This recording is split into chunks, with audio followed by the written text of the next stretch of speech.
Thank you so very much. It's great to join you.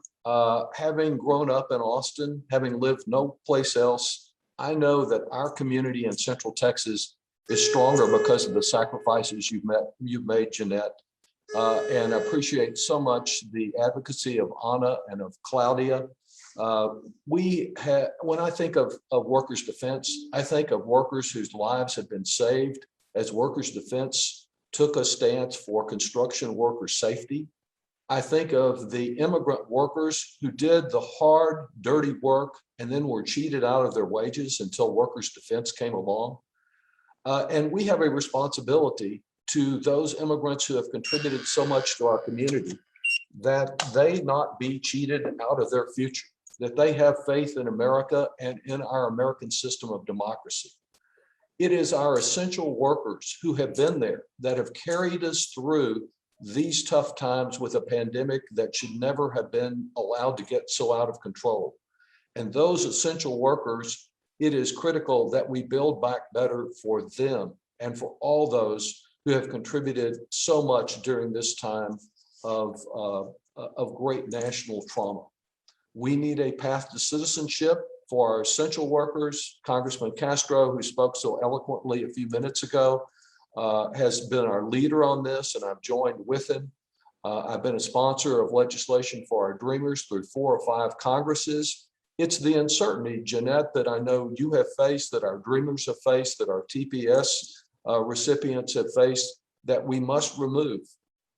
Yes, the margin in the Senate is so close that every committee is divided equally, that the tie can only be broken when the vice president comes over.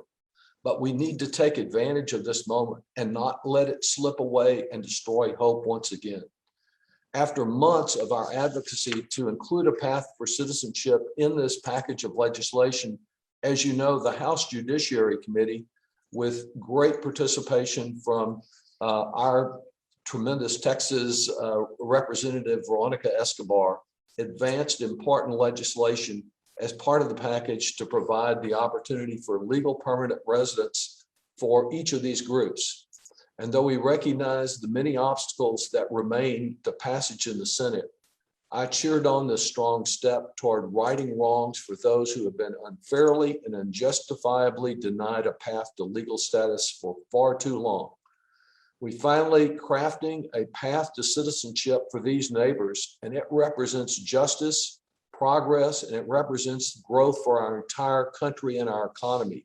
We know that if we unleash the power of our immigrant community and we remove the uncertainty, the economic contribution that is already being made can be greatly expanded to benefit all of us. And because nothing less than justice is on the line, we're not going to stop working to achieve that progress. The parliamentarians' ruling was deeply disappointing to all of us, but I know that my colleagues in the Senate, particularly Senator Padilla, Senator Durbin, have been working to present an alternative course. And there are several alternative courses that might lead us to the right result. We just have to keep using our voices and our votes to demand the progress for this once in a generation opportunity. Once it's cleared all the logistical hurdles, we need to hold the line to ensure that our fellow members of Congress stay strong and stay determined to achieve immigration justice. At every opportunity, we need to emphasize to them that it is essential, just as our essential workers have been there, that it is essential that we can't build back better unless we include those who have been essential to our economy. I'm committed to continuing to speak out and speak up to ensure that everyone knows the value of our moral fabric and to our economy and culture that would come from finally, after so long, allowing our neighbors full participation. In fact, I'm going to be meeting with a delegation from Texas in just a few minutes after the votes that you heard the buzzers going off on from Raices to discuss this very topic. As we all know too well, unfortunately, our communities have been hit the hardest during the pandemic with the less resources available and misinformation running rampant. Yet these same communities are the ones that have been stepping up to close the gap and continue to contribute to our country. As they continue to be the backbone for our nation, we have a responsibility to speak out and to act and not take no for an answer.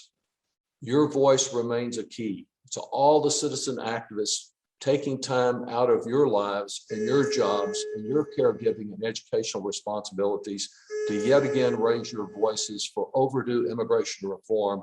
I say thanks. We need that. We're working on it together. To all of you doing so time and again, never give up and never give in. We will overcome this Republican opposition and anti-immigrant hysteria that they stir. Let's keep up the same spirit of tenacity and determination that has built Workers' Defense so we can build back stronger in a more just and a more complete society, building a pathway to citizenship for the millions who so deserve it. Thank you so much for what you're doing, and I look forward to your continued advice and to being a partner to follow your leadership. Thanks.